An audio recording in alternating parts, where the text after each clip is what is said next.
Hey folks, sorry for the delay. Talkin Pit. We're gonna talk about a game we like for a little bit each. Welcome in. I've got Author Blues, Emily Astor, and TieTuesday with me. The names are in the right place. This is great professional stuff going on here. Got it in one, baby. Except for Author Blues, his name is in yellow. Don't tell him. I can see it. I'm looking right at it. Don't tell. Okay. Maybe we'll let Author Blues know. Well, Author Blues, you want to kick us off? I won't tell him. Yeah, sure. I've got your video footage here ready to go. I hope you queued up some music, because I didn't record audio. Okay. I did. Player one's choice satisfactory. I'm gonna hit play. Yeah, do it. We'll play duck game music to this. Is that good? Yeah. I'll be fine. Tell me about this, because I don't think I've ever seen it. So, I mean, if you're familiar with logistics and automation games, this is another one of them, but I think it does it really, really well.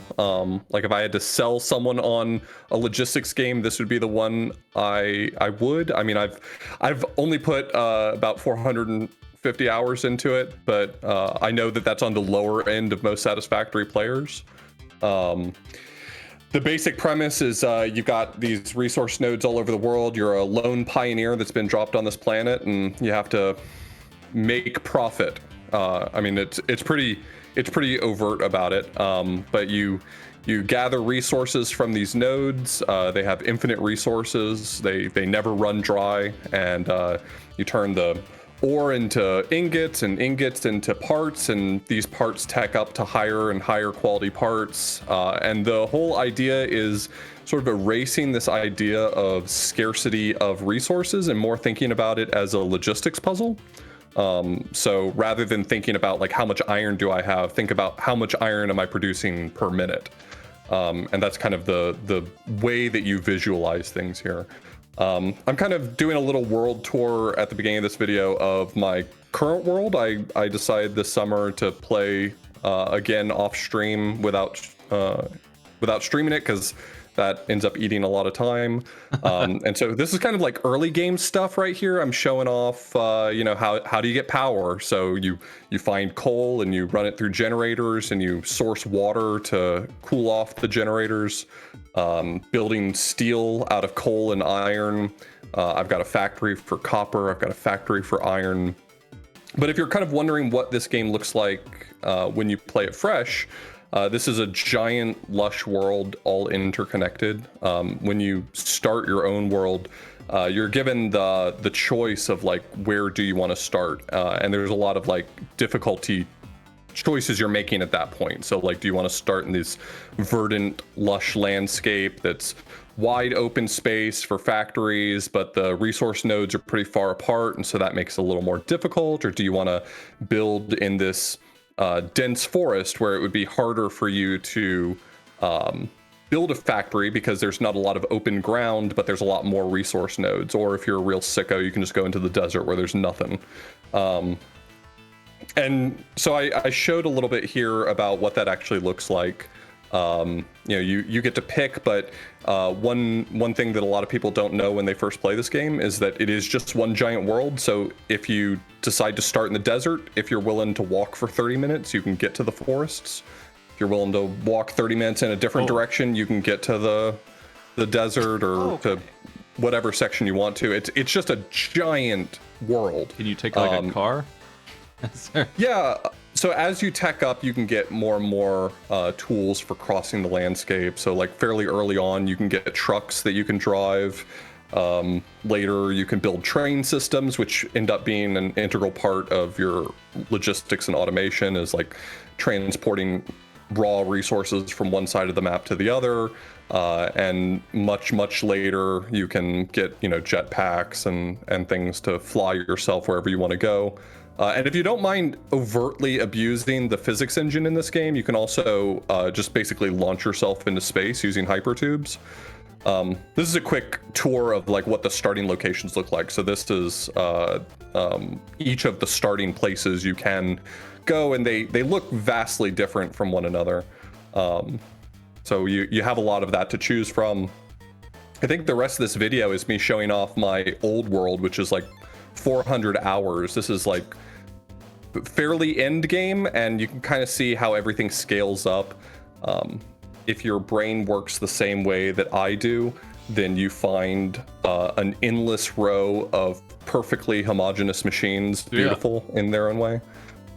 I played 2D versions of this, like Factorio and Shapes.io. Yeah, this does really feel like Shapes.io, like Factorio with a third axis. Yeah. Like it's giving you height. A lot of people compare it to Factorio. It reduces the amount of like combat influence, so there's not like you're constantly defending from waves of alien bugs. There are monsters in the world, but if you build in a spot, they stop respawning. It's not a focus. So yeah, you mentioned like an unorthodox like grading methodology, like basing on your throughput, stuff like that. That sounds like very like Zachtronics-y to me almost. Like where like Opus Magnum, where you're trying to like optimize for like speed or efficiency of building or space or something along those lines. Like how Zachtronics-y does this game get? Does it go all in on it, or?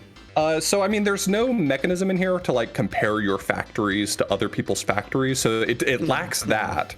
But in terms of the room you can make for optimization, it's really up to you. I think one of the things that makes this game really cool is because you are a pioneer actually running around on the planet. There's a lot of features in here that I've never played Factorio, but I think Factorio lacks from what I've seen of it.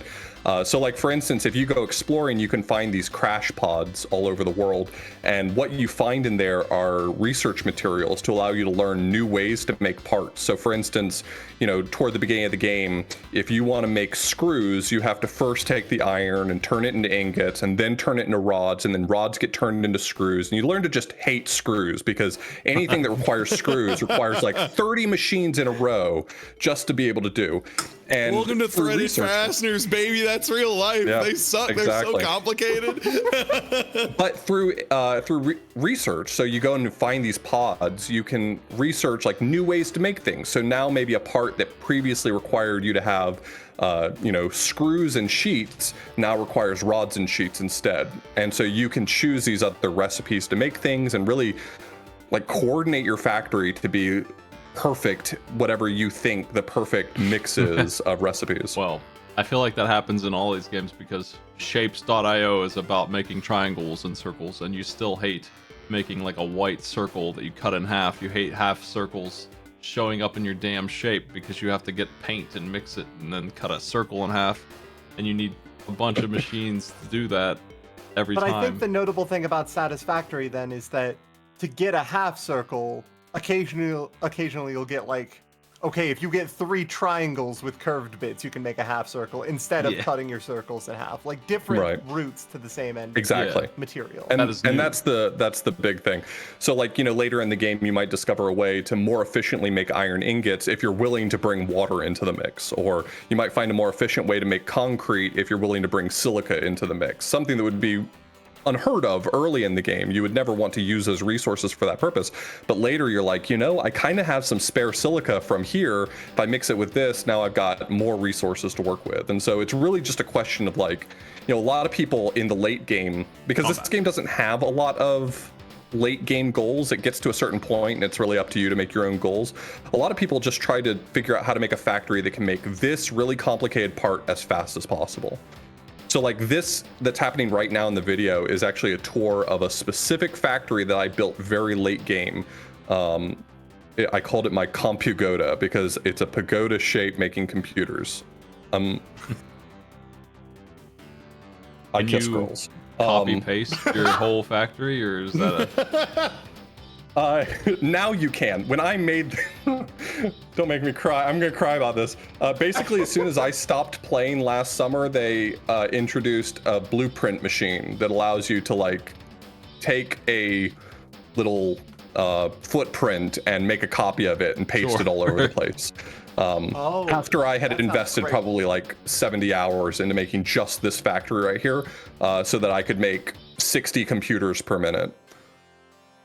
But it does make 60 computers per minute. We could make 120 real quick. I know a little trick. Yeah. So this is the legendary computer processing unit. It is, and I'm shredding them right here for extra points. That's the other thing about this game, is because the game is so like tied into the idea of produce as many resources as quickly as possible. You're not thinking about like, I have a chest full of iron. You're thinking about like, how much iron am I producing per minute? It becomes this thing like, okay, now I can produce 60 computers per minute, but what do I do with them? And the game actually has an answer for that. You can sync them, you can shred them essentially for points, and those points can be used to unlock like new features. Yo, and it's got some custom art. Very nice. Each one of those was an individual sign that I colored. Oh, I thought that was just coincidentally your emote just happens to be in game. I mean, all I'm saying is it was extremely painstaking to produce that on a wall. One time I tried to make a cheeseburger. The rest of this video is Terraria. I wanted to show off how lush this landscape is, because I spent 450 hours building in 10% of the map, so I wanted to show that there is more map that looks very different, and you can do whatever you want anywhere you want in this world. Does it get to the point of multi-world building, or is one world all you ever need? I mean, unless you want to start over, you would probably only ever have one world that you would just progress further and further. The thing is like, you can do the math, because it's one giant bespoke world. It's not randomly generated or anything. There's an answer to like, what's the most you can produce of something, right? There's only X number of iron nodes. There's only X number of uranium nodes for doing nuclear production. So like, there's an answer for what the most you could do is. So maybe if you tapped all of those and you built a giant factory that was doing everything you wanted to, then maybe you start over at that point, but you'd have to play for a lot more hours to get there. Thanks for showing me. I was wondering how this works, because I saw you flying around and like zapping things, but it's hard to jump in on a stream of that Right. and understand what's going on in hour 450 or whatever. Yep. Yeah, that's a lot of hours. I've only got a couple games I've played that long. So I only have a couple games. yeah, Yeah. only 2 or Lesson 3. fighting games. Ha ha ha ha. Yeah, only a couple, right? Ha ha ha. As long as I keep La Mulana above Satisfactory, I can sleep at night. Different TF2 classes count as different games for purposes of hours, right? Yeah, different Strive characters too. Yeah. Yeah. Who would like to go next? I can go if you want. Oh yeah, go for it. All right, let me load up my Show game. us what you got. I'm gonna play this one. I'm just gonna play some new footage of Double Dragon Gaiden: Rise of the Dragons. Nice title. It's long. They gave me off the screen. Yeah, they gave me the opportunity to do a sponsor of this, and I was very excited because I love Double Dragons. We still live? It looks like we are. I don't know why Twitch is saying otherwise. I think we are. We look like we are. I think I'm good. Yeah, we are. Okay. That's weird. Anyway, I'm loading up. Let's do it. So this game is co-op, and I did play with Eve co-op actually the other day. Let me get it up. Sweet.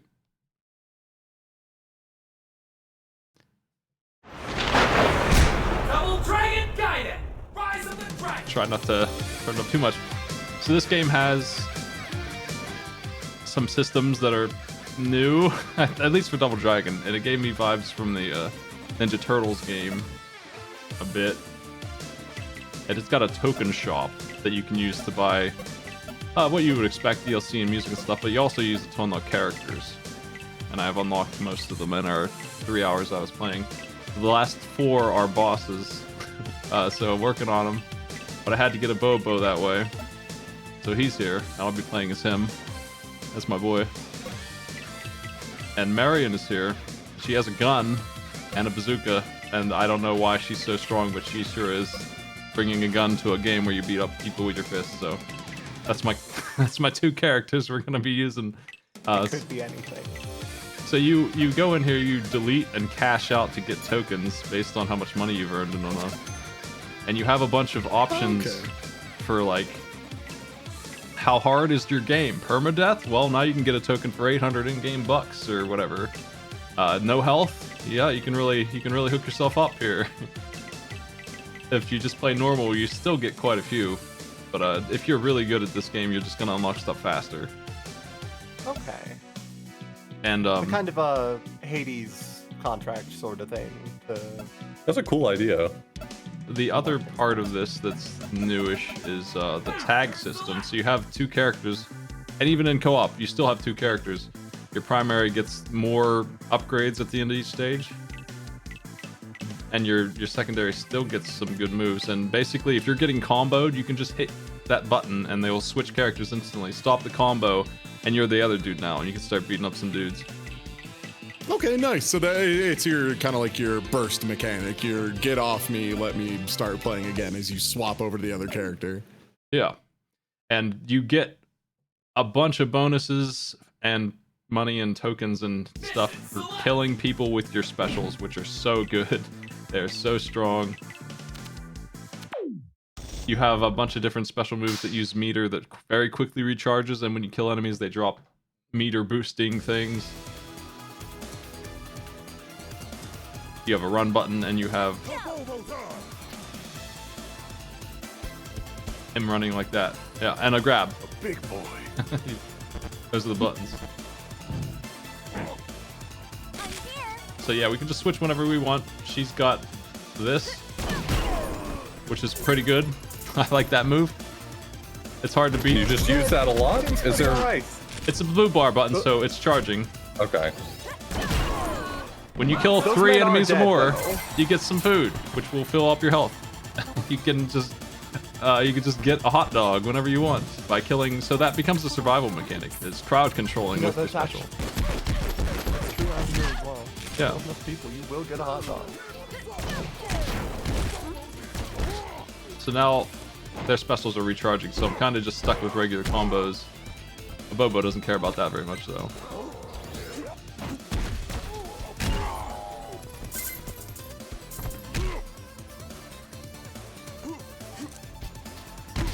He's got the moves. Oh, that seems like very high damage, yeah. He's got the moves. I love this guy.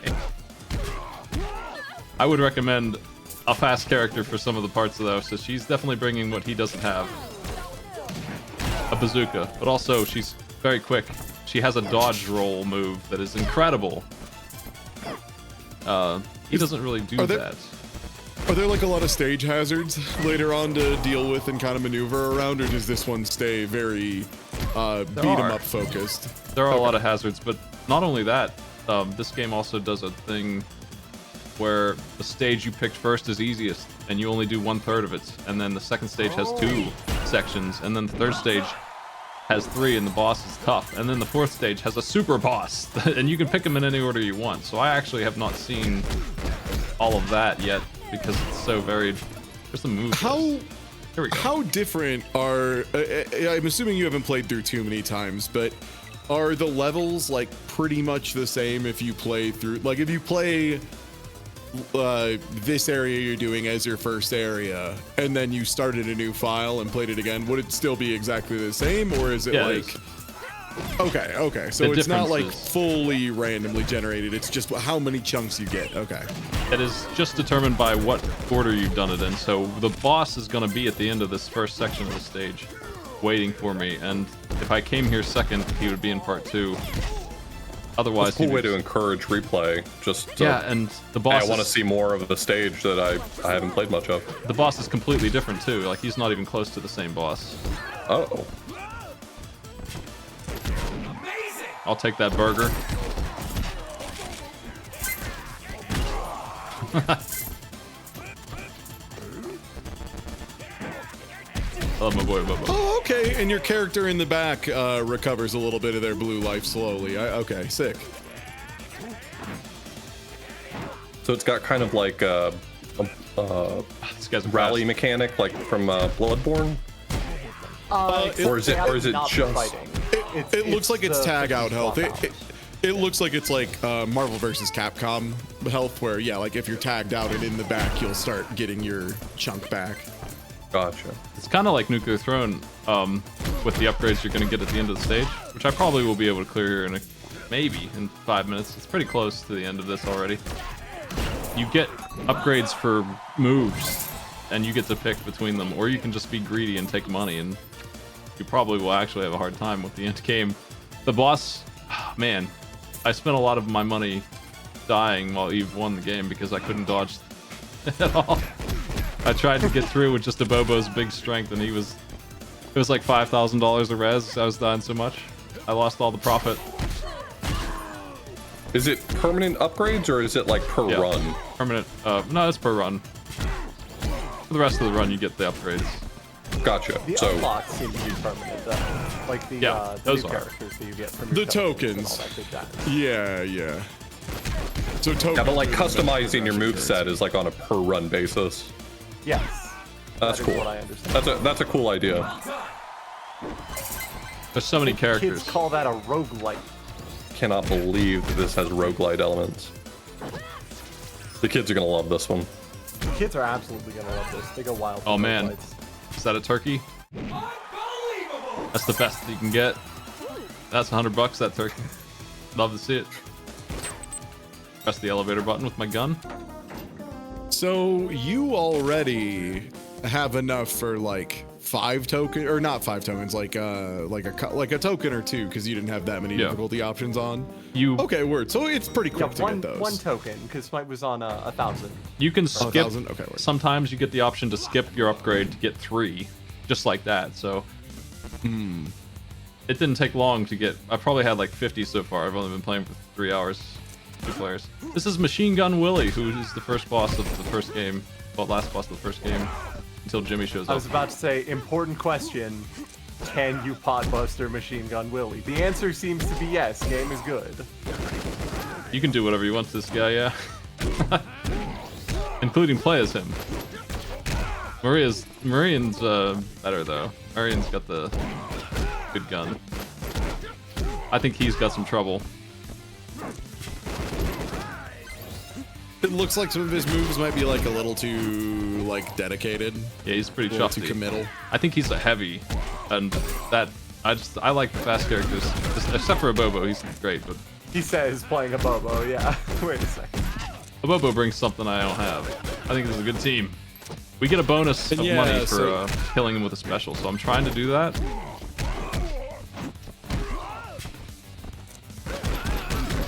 But he's a pretty easy first boss because he doesn't have any of those upgrades yet. So yeah, you can see a Bobo's got like a ton of purple life now, so if he stays tagged out, it looks like it like fills up, and depending on how low they are, they recover faster. Still Can't pretty switch until my slow, blue's but ready. All right. Special KO! Special kill. Good job, Bobo. I love this guy. Yeah, it's a pretty good mission clear screen. Okay, and then they also give you extra money for, you had time left, you had health left, you have lots of good stuff. So we get 5 choices for Bobo, making him run and smash better if we want. Auto regeneration goes up double, and this stack, you can get this multiple times if you like self-care. And, okay. Explode and kill all the enemies on screen and heal your partner when you die. You do get both of them. If they both go down, then you're finally out. And then this just makes him super strong for a while. Or you can just take money. And then you get an upgrade for her as well, which is this. In this case, she's got the dodge roll boost that she has, and then she's got auto regeneration up, and that stacks too if you really like firing a bazooka. So that seems like the obvious choice to me, but I like this one. But I'm taking money because we probably won't finish this run, right? So I just got 4 grand. That's 4 tokens. There you go. Excellent. And now they're going to make all the stages worse, and they have more missions also attached to each one as a result of that, so you can get more tokens really easily just because you made it further in the game. And it's a pretty short game. It's like 5 missions, and I think the 5th one's optional. Like, the boss offers you a bribe to go away and you can just get 10 grand. If you don't want to do the final mission, you can just take that money and get the bad ending. I didn't take that last time, but the mayor wanted us to be cops, and I'm like, nah, but he was like 10 grand. I ended up losing way more than that, dying to him. So yeah, you get your choice. That's this game. I was pretty impressed Pay you with it. $10,000 to fuck off. Yeah. Yep, that's Double Dragon Guide and Rise of the Dragons, the new entry. It just came out. It's on the Switch and Steam. I will literally go away from anywhere if you pay me $10,000. Yeah. All right. I should probably go just because otherwise it might bring the mood down at the end in a weird way. Okay. Yeah. All right. Sick. So you got the side stream up. There it is. Yeah. Make sure. All right. Great. Hi. This is Fear and Hunger 2 Termina. This is the sequel to Fear and Hunger 2. Which was Fear and Hunger 1. It's a Finnish developed RPG made in RPG Maker. Super cool game. I'm gonna leave feed if you want us to have audio. Oh, is it okay? One sec. Okay, there we go. So I'm leaving this up on screen for a bit, just because this is very legit. There's a lot of stuff in this game. It's pretty visceral, pretty mean. A lot of heavy themes are touched on. For what it's worth, I don't think it ever does it just for cheap shock value. I think it uses it mostly for like, it does it in a way that doesn't feel like cheap. It's very like important to the atmosphere. This game is super duper oppressive. So you start by choosing one of your characters. There's quite a few already available. The dev has said they're planning on adding in everybody eventually, so it'll be like 14 characters. We decided to go with Doctor here to start with. Character creation right off the bat is you are on a train and you go through a character's backstory. So I just skipped it here. You're allowed to skip the character history. If you do, they just give you like a predetermined loadout. Some of the character creations though are super elaborate. One of them is like straight up, you have to do a full text adventure and you can die during character creation. You can successfully die in character creation, which is beautiful. This game's so good. You can, artisanal. This is the intro. You fall asleep on a train. You are, someone draws something weird and you wake up in a nasty, hella nasty place once you scoot on out of train. So I have a mod on that censors a lot of the penis, but there is a lot of penis and vagina as a heads up. Yeah, you're accosted. You're asked to make some terrible cubes. Eventually, the person next to you says, "Hey, let's leave." When you do, you immediately are attacked by this guy. You run away in this game. In general, unless you have a very good reason to fight, you run away in this game. Your stamina meter is something you need to manage pretty carefully. The movement feels good enough. It never feels like they expect too much from you. That being said, there are some unwinnable situations you're going to be put in, but that's kind of the nature of the game. You come to on a weird tower with Perkele just saying, "Hello, welcome to the festival." This is kind of the core conceit of the game, is you're part of this Termina festival that's going on, and there are 14 contestants. Perkele tells you just kill everyone else, get to the tower. That is one thing you can do. This is going to be a hard game to not spoil a lot of. I want to get across the atmosphere mostly, because if you are okay with a game that is going to beat your ass, but be very cool and very interesting and fascinating the whole time, you really can't go wrong with this one. It's super neat. So after you get this introduction, you load back onto the train. You can go outside, speak with everybody, go through. We're just going to skip here. So one nice thing about this game too is once you've got things going, you can speed through stuff. Like, It is a game about doing short portions of time very correctly and like very well.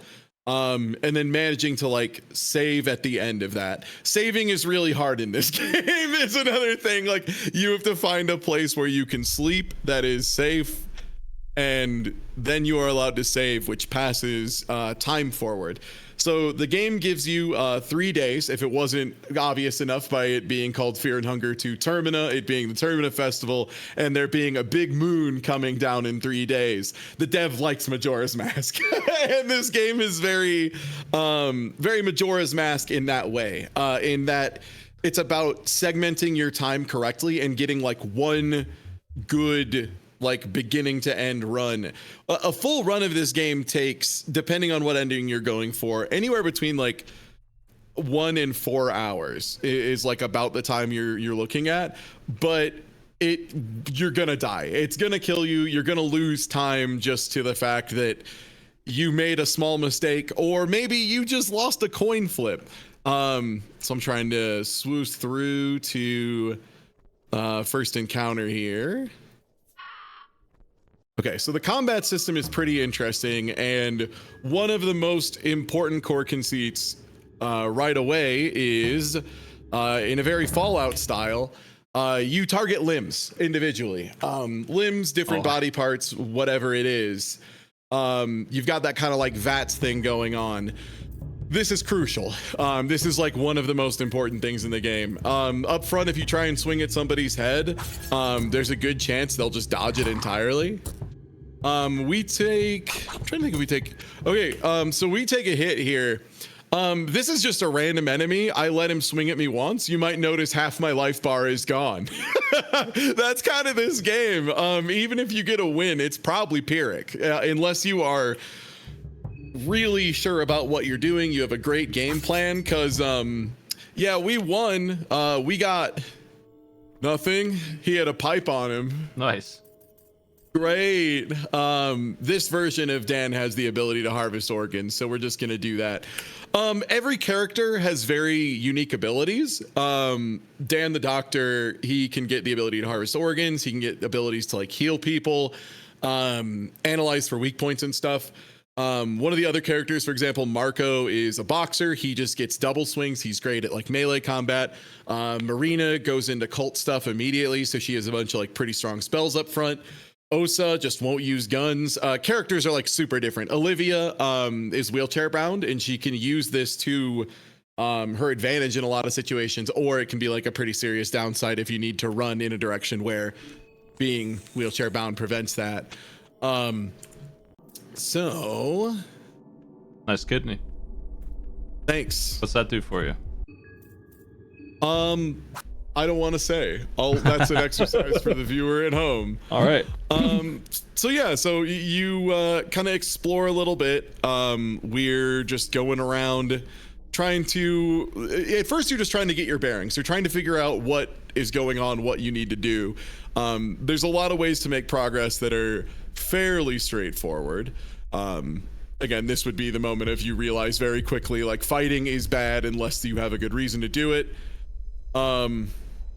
You may notice it said our infection is starting to get bad. So when we got hit by that one villager, we did get an infection. As of right now, and if this was your first time playing the game, you probably wouldn't know. There's no real way to get rid of that. This game lets you try to get through things any way you want. This isn't going to work, for the record, but you can attack doors. Doors have different amounts of health, and some doors, eventually in some runs, you will have a kit together where you can just remove doors. It's great. It's so fun. When you get a build together where you can just tear through doors, you feel so strong. This guy will absolutely kill my ass if I let him touch me, so I'm not going to. A big part of this game is the atmosphere and the constant fear of the unknown. Everything in this game is lethal. Almost anything in this game, if it goes poorly, is lethal. You're never too strong, is the thing. You're never too strong to just be killed. We're gonna run into our first one of these. So a major mechanic in this game is coin flips. When I say coin flips, I don't just mean like a 50-50, you guess or whatever. it is the most literal coin flip in any game. In this case, locked chests always give you a coin flip. If you win the coin flip, you get a goodie. If you miss the coin flip, the chest is empty. Yeah, chest is empty. Feels bad, man. It feels bad. Does that ever happen with chests that are like crucial for progress? So those chests in particular are randomly distributed at the beginning of every run. This game has a lot of roguelite elements to it, and those are one of them. So sometimes you'll open a locked chest and it'll have just something unbelievable in it. Like there's some that'll prevent bleeding, some that'll just give you really high magic resistance or something. By the way, we died. So we died there. We didn't treat our infection soon enough. So that's the end. When you die in this game, it just shunts you to the title screen with like no pomp or circumstance. You just die. So I wanted to show, so let's say you decided to go another direction at the beginning. There's a lot of really cool creatures. But let's say you get a party member, go through here, there's a mysterious bunker. There's so much stuff you can find in this game. Like this area is huge and they let you basically explore anything right away. There's a couple keys you need to get through certain doors, but there are hidden ways to do everything. Like one of the first things you try and do is get into the main part of the city. And when you first run into it, you're like, oh, I need to get these 2 keys, and these 2 keys let me open the lock, and then I can go through the gate, and then I can go through all this stuff. Or later on, you find out, oh, okay, actually, there's a way I can get into the sewer over here, and then if I use the sewer, I can find a different route, and I can turn this off, go through this way, and come in through the back way. Or eventually, maybe like you just find some bolt cutters and you just cut the lock off the fucking gate and you just walk in, like things like that. And the knowledge you pick up of all the different ways you have to get from point A to point B or to get object, X or Y. That's where a lot of the value comes in. So let's say you decide to go this way, and you perhaps meet a cool guy. So that was Tanaka, by the way, who was getting his head cut off. That's one of the 14 contestants Emily mentioned earlier. That's the guy who just dies arbitrarily like a dog or a goat. He'll just die whenever. One of the easiest ways for it to happen. So we're going to decide to try our luck against Needles. This is Needles. He's one of many random guys you can find who is not threatening at all. We're gonna take a couple swings at the head. Nice. It's how bad could he be? That bad. So that hit for half of her life bar, gave her an infection, poisoned her, and also she's afraid of clowns. Oh, okay. So Good. not great. And naturally, a fear of clowns is bad for her here. Yeah, so your phobias are randomly assigned. If they come up, it's just a huge defense debuff. So again, you're allowed to target limbs, as I mentioned earlier. We're going to try and take out the needle whip, which seems like the smart play, right? That thing's unbelievably dangerous. So we'll throw everything we have to get rid of that arm as fast as we can. Because if you can get rid of someone's, main weapon or whatever, then a lot of times if you cut like both their arms off, they'll be forced to just tackle you or whatever. Super low damage. You can remove the threat. So let's get that out of here. Wrench toss, I think, does it. Yeah, he just pulls out a gun. So like this game, a lot of times will just take advantage. This game will be like, I see you found some shit out. You know what's going on, huh? Get shot. Abella's dead. The clown really said call an ambulance, but not for me. This is one of my favorite early examples of like, thought you were slick, huh? Thought you got what was going on.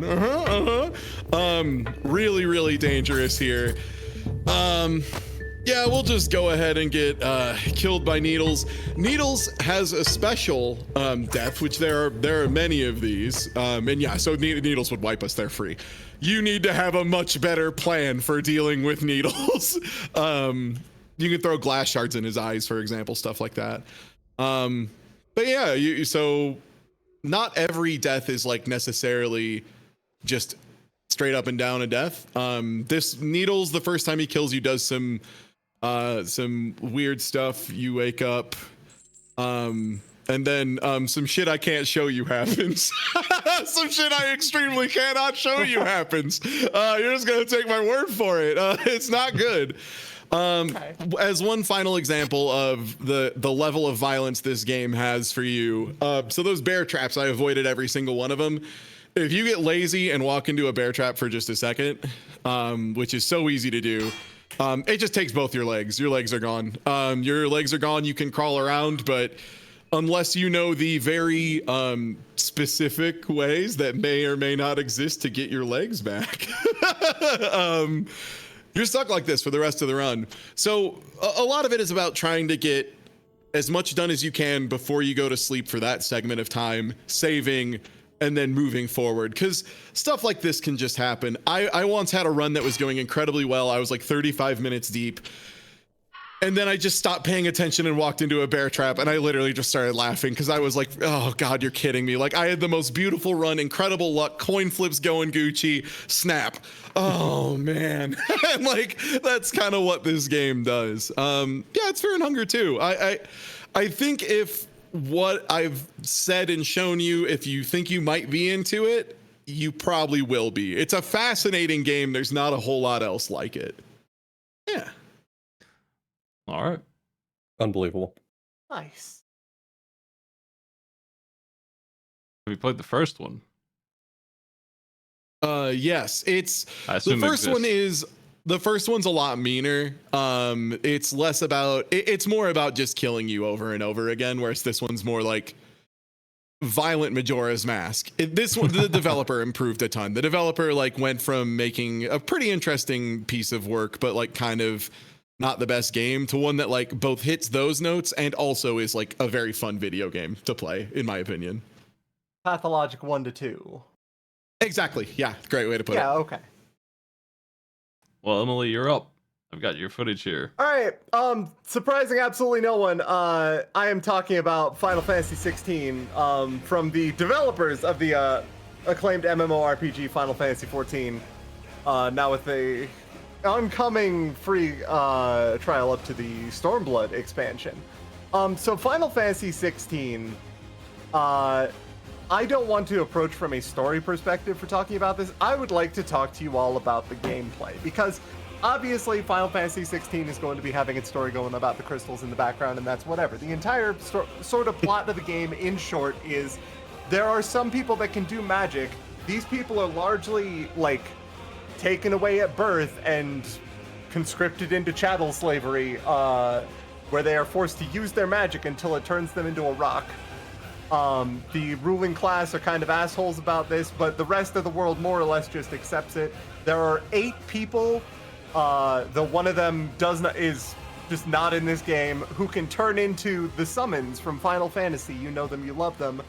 And the general idea there is, okay, you go on a world tour, you kill the people who can turn into the summons, or defeat them, or befriend them, or what have you.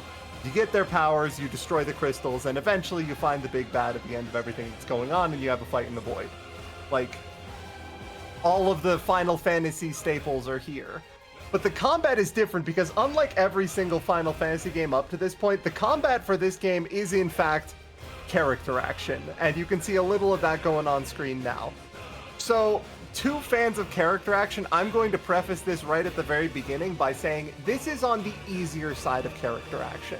Final Fantasy 16 is what I would describe as a beginner character action game in perhaps like the most definitive sense, because a lot of the things that you have that are kind of required for character action games, things like air juggling, things like having controller input or control stick inputs where it's like you go back, forward, and attack, and it'll do something different than if you just like forward and attack. That's not in here. All of your attacks are single button inputs, or occasionally hold a button and press a different one inputs. So it's very much trying to be a more accessible version of the game. There is crafting. The crafting is largely so basic that it doesn't even matter. It's not particularly engaging. There are side quests, which are written all right, but are kind of backloaded with regards to the actual emotional payoffs, which makes it feel like a lot of just kind of random side questing in between the major plot events, because you will have kind of the Final Fantasy XIV staple of go to a town, solve their basic problems, a bunch of side quests pop up, go to the dungeon, go to the boss fight, go on to the next town. And that's fine. And it really is held up by the standard of the writing, because while the side quest writing can occasionally get a little bit of like, you solved my problem, I'm no longer racist. It does really hit the good character writing when it comes to the actual main cast, because there is a lot of, like, there are some characters in the main cast that I fully expected to get sick of by like hour 12, and by like hour 60, I was just like, I would ride or die for Gab. So, you know, take it as you will. But with regards to the actual, like, character action gameplay in terms of what I was talking about, the actual commands that you have are linked to the summons that you get. So you can see at the bottom right of the screen, you can equip up to 3 different summons at any given time, and those will all have a different action that you can perform just on command. Garuda will always be able to like pull smaller enemies to you or pull larger enemies down. Phoenix will always allow you to kind of do a dash to hit enemies. Titan is blocking, stuff like that. But where the actual like modularity of the system comes in is each icon that you equip, each summon, has 2 abilities that you get to bring with to the fight, and 4 abilities that are available overall. So you can say like, okay, I'm bringing Phoenix. That means I want to bring the ability that can counter projectiles and the ability that is just a single burst of damage. And they'll all have different like cooldowns and different like use cases, and it allows you to kind of mix up your build in a fun and interesting way.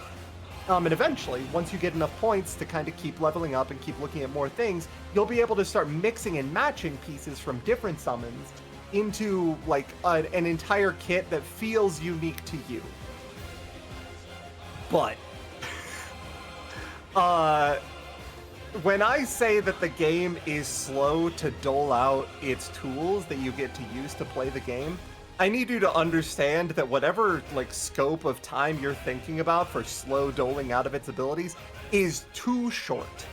What I would broadly describe as kind of exiting Midgar with regards to the game's plot happens at around hour 10, and you do not have a 3rd summon until that time.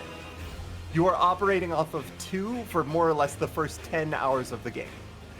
Hour 10 also is about where you unlock a bunch of like world systems such as hunts, where there are stronger enemies hiding in the world that you get to go find and fight and, you know, have a great time with. Things like just kind of open side questing in the world more or less opens up then. And it can feel very, very slow. I had to encourage a friend who's starting to play this game that no, the combat system is boring at first. I'm not going to lie to you. They want to dole out your tools slow enough that, again, people who are new to character action will be able to get used to it and will be able to actually kind of start rolling in with that. I have gotten all of my kind of basic descriptors and criticisms out of the way, so let me get to the good shit. This game has some of the best cinematic set pieces I've ever fucking seen. This game had me losing my goddamn mind. This boss fight that's on the screen right now is from the first 10 hours of gameplay, as you can see from the fact that Clive here only has Phoenix and Garuda. But even then, you get these incredibly cool moments where like you're fighting against somebody who is about your size and has a similar sort of moveset to you that will then later transition into much larger, bombastic gameplay as Clive, like barely spoilers, he says it in the trailer, turns into Ifrit whenever it's time for things to really pop off. Shoutouts to Ifrit, by the way. He has been jobbing for 30 years and he's finally gotten a game where he gets to like go first and foremost. I'm so proud of him. Ifrit deserves this. Didn't die in the Magic Tech Factory this time. Exactly. Yeah, no, Ifrit actually gets to hang around and be the cool, like, world-ending threat held by the protagonist. So naturally, he's on the good side of things. The game shows its influences with regards to character action very, very blatantly on its sleeve. Not seen here, but overall, Clive does have a devil trigger that he can just pull more or less whenever, that functions as your limit break. You get a fight versus a swordsman on a giant demon tower in the sky. Like, the Devil May Cry combat director is here, and he's not going to let you forget that, but also, it's very easy to just think, like, this is the Final Fantasy version of that. There was a sequence that I cannot talk about, where it was a half-hour-long escalating boss fight that changed, like, scenes and scenarios 3 different times and ended with the Moonlight Butterfly from Turn A Gundam, like, level of destruction. It is absolutely incredible. Like, the amount of spectacle on display for Final Fantasy 16 is incredible, and which is why I feel the need to mention right now that this is powered by the PS5, which I had to purchase for this game. Final Fantasy 16 isn't out for PC, and it's not going to be out for PC for X amount of time because they've said they want to do it right. But unfortunately, it does lock it away from a bunch of people who might want to play it. What else to describe on the good parts? Like, Soken, Masayoshi Soken, the composer for Final Fantasy 14 mostly, and now this, absolutely went off. They gave him control of the entire soundtrack, and it's very obvious that he took this as a challenge and succeeded in creating something absolutely incredible and memorable. And Find the Flame, the song that is playing now, is an absolutely unbelievable kind of strength piece. A very, like, it's your music that pops in when you are winning, and that always feels good. Shoutouts to the voice actors as well. Everybody in this game absolutely kills it. Clive's voice actor, whose name I can't remember right now, unfortunately, really brings a lot of life and character to a role that could have very easily kind of become generic. You can really feel how much love and how much life he puts into Clive, as well as pretty much for the entire cast. Like, it's filled with bangers, start to finish. The set pieces are absolutely incredible. And if there's one thing I would criticize on it, on an overall perspective, it's that it's about 60 hours long, and the New Game Plus does not give me a lot that has me going, I want to play this again immediately. I may, like, pick at it over time, but it's one of the things where, like, the 1 or 2 times I've tried to pick it up since finishing the game, I couldn't really get back into it as strongly as I was when I was actually going through. The set pieces are a bit further apart, but they're absolutely incredible, as I've mentioned. And just overall, the gameplay is modular enough that I've seen more or less a different build from every single person playing this game. So it does do a good job of balancing all of that. There are a couple of summons that are weaker on, like, their innate abilities, but that can be, like, moved around and accounted for by the fact that you can take the abilities from them that you like and shove them onto summons with, like, better innate abilities. You'll always have, like, something you can do with it. You're not going to unlock your full kit until, like, hour 50, though, so good luck in the meantime. It's good, though. I recommend it. If you're looking for a long-ass Final Fantasy game, this is very classic Final Fantasy in a very good way. So I know they mentioned rank stuff was going to be locked to New Game Plus. Did you feel that, like, you were missing that on your first playthrough by the end, or? No. I do not feel like this, and also the ranking system that they've described is not what I would typically describe as a style system. The ranking system in this game is non-decaying points-based, where points are granted based on actions performed. And I don't mean like you do a swing, you get X amount of points. I mean, like, you see that parry, iconic strike, iconic breakthrough on the right-hand side there? Combination stomp, gouge, all that jazz. That is what you're getting points based on. Every time you use an icon ability, every time you execute a perfect dodge, every time that you're, like, taking advantage of the mechanics in a way that you're supposed to be, it will grant you a couple of points. And this means that the number does go up on the side of the screen as you're playing, but there's no real sense of, like, urgency to try to keep styling on it. You just have to make sure you're not getting hit. And there's also no real urgency to avoid stale moves. Everything is always given full points. It doesn't, like, start to detract or anything like that for using something repeatedly. Because, again, this isn't that type of game. They want you to finish the fights. They want you to feel cool doing it. They don't really want to push a lot in there that, like,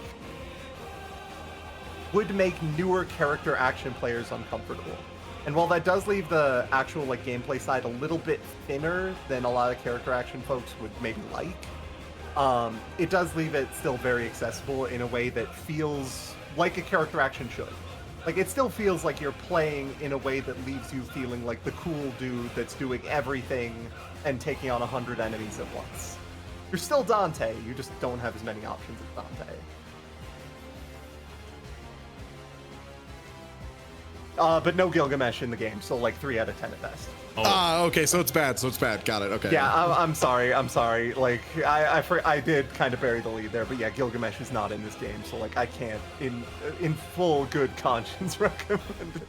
No, they do actually throw out a lot of really cool legacy references, though. Like, obviously, not, or maybe not obviously, this is Liquid Flame from 5. There is another 5 character that shows up that is not Gilgamesh that had me in the chat popping off, so like, they wanted to honor the legacy of Final Fantasy with like the enemy selection in this game and the general things that are going on, and I think they nailed it in regards to that. It's very cool. Are most of these fights in this game like one-on-one, or do you end up with a lot of crowd control fights? You end up with a lot of crowd control fights in between the set pieces. Like Liquid Flame here as a boss fight is going to be doing a lot of this. There are larger enemies that have like those stagger gauges that you're seeing below the boss health. Just generally speaking, out and around in the world, but they're usually 1 or 2 in encounter, and then there are a bunch of smaller enemies that will be trying to harass you around that, or like there will be a caster in the back who's healing them, or there will be a magic user who's sitting in the back buffing everybody, and you have to kind of try to pick those out. But it's got a pretty good balance of that, and when it does decide to go one-on-one, it goes one-on-one. You are going to know. Nice. Yeah, that's FF16. I recommend it overall. He's stomping. I saw some of this. Oh god. Godzilla fight. Yeah, this is Kaiju battle. It is a kaiju battle, but I do have to say, the first 2 Ifrit fights feel very much like slow kaiju battle. Like, they're very ponderous. They make you feel the size of the encounter. Every single Ifrit fight after that goes, okay, but no, really, here's your moveset, and you can now move at like 400 miles an hour. Good luck. Godspeed.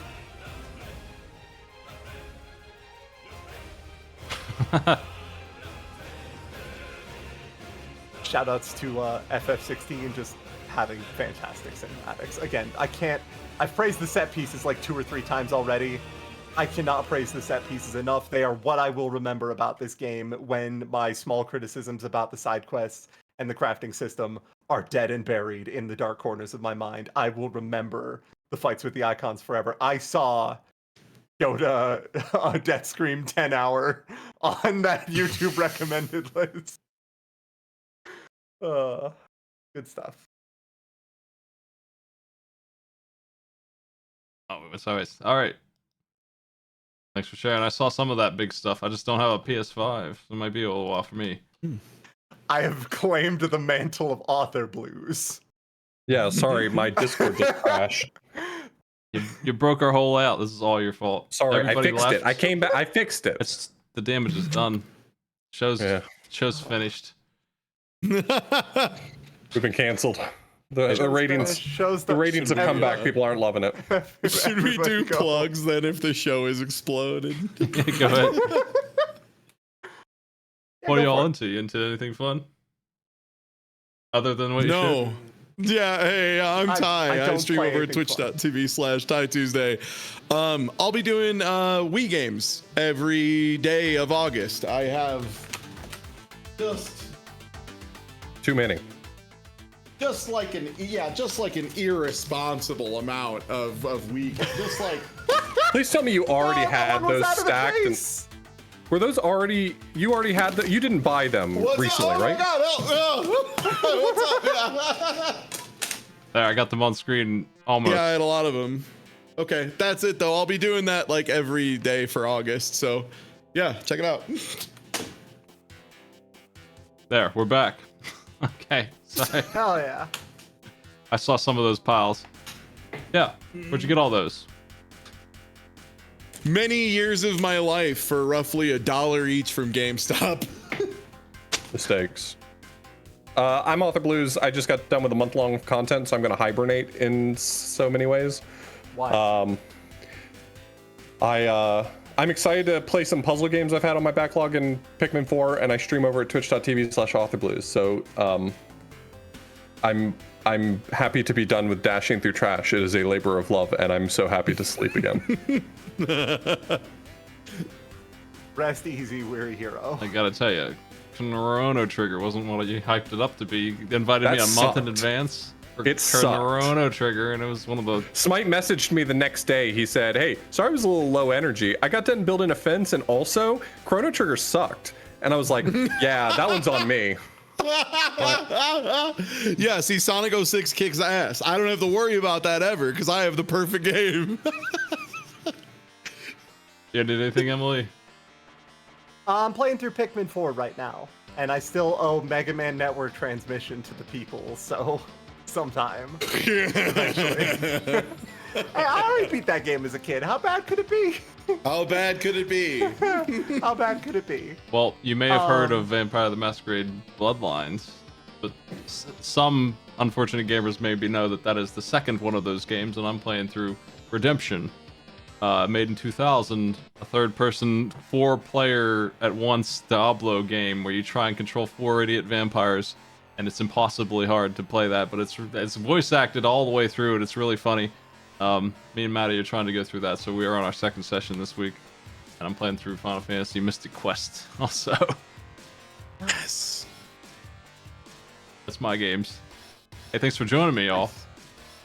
Yeah, for sure. You mind if I give one extra shout out to the people? Yeah, do it. Okay, 2 things. 1, FF16 is the best Asura's Wrath sequel I ever got to play. 2, if you want a character action Final Fantasy game until this comes out on PC, check out Strangers of Paradise. Final Fantasy Origin Stranger of Paradise is unironically absolutely sick and worth your time if you want a Final Fantasy. Better story than Final Fantasy 15. Free. No, it's not even close. Absolutely free. Absolutely free. Yeah. Completely free. Yeah. I'll see y'all later, everybody. Later. Bye-bye. Later. Thank you for having us on, Smite. A lot of fun as always.